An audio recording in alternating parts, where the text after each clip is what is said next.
आजकल 2 दिना से तो हम खूब वायरल हो रहे भैया।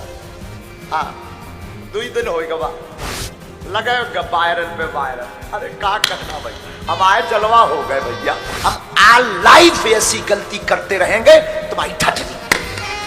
सब हिंदू एक हो जाओ और पत्थर मारने वालों के घर पर बुलडोजर चलवाओ।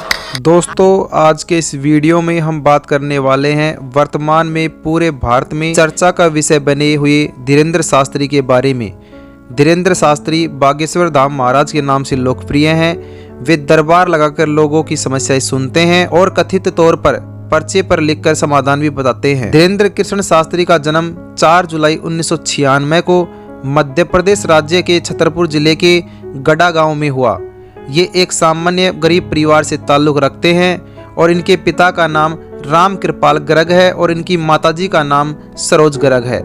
इन्होंने अपनी प्रारंभिक शिक्षा गांव के ही एक सरकारी स्कूल से प्राप्त की है। धीरेंद्र शास्त्री जी बचपन में आसपास के गांवों में भीख मांगकर रामचरितमानस और सत्यनारायण कथा सुनाकर अपना गुजारा किया करते थे। धीरेंद्र शास्त्री जी अपने दादाजी को सिद्ध पुरुष बताते हैं और अपने दादाजी को ही अपना गुरु मानते हैं।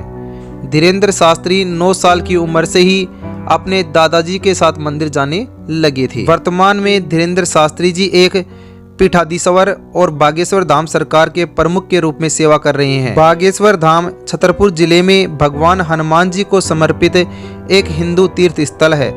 धीरेंद्र शास्त्री एक दिव्य दरबार का आयोजन करते हैं जहां वे अपनी दैवीय शक्तियों से लोगों की सभी शारीरिक और मानसिक इसके अलावा आर्थिक पीड़ाओं को ठीक करते हैं और वे इसका श्रेय भगवान हनुमान जी को देते हैं। धीरेंद्र शास्त्री के कहे अनुसार इनको भगवान हनुमान जी ने बागेश्वर धाम सरकार के पीठाधीश्वर बनने और समाज सेवा के लिए काम करने का निर्देश दिया था।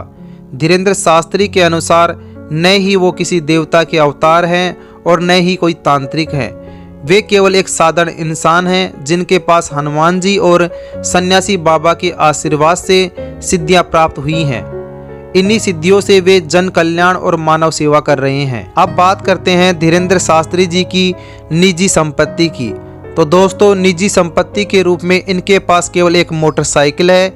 इसके अलावा इन्हें जितना भी दान दक्षिणा प्राप्त होता है उससे वे धाम की सेवा में उपयोग करते हैं।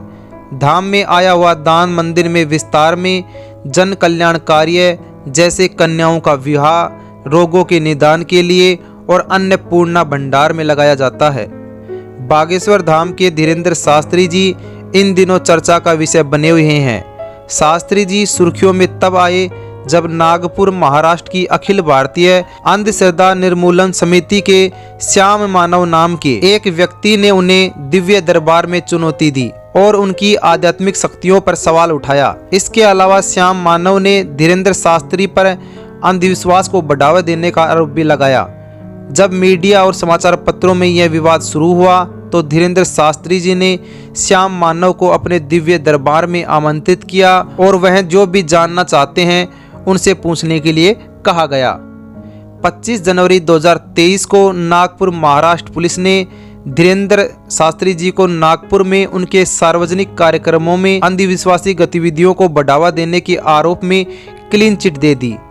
धीरेंद्र शास्त्री जी को स्वामी रामदेव, साध्वी प्राची, प्रज्ञा ठाकुर, सदगुरु जग्गी वासुदेव, राम भद्राचार्य और अखिल भारतीय अखाड़ा परिषद का समर्थन मिला हुआ है। धीरेंद्र शास्त्री वर्तमान में अविवाहित हैं और वे जल्द ही शादी करने वाले हैं।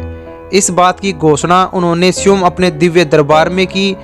अब वो शादी किससे करेंगे और कहां करेंगे इसके बारे में उन्होंने कुछ भी नहीं बताया है, लेकिन उन्होंने ये कहा है कि जब भी उनकी शादी होगी तो उसका टीवी पर प्रसारण भी किया जाएगा।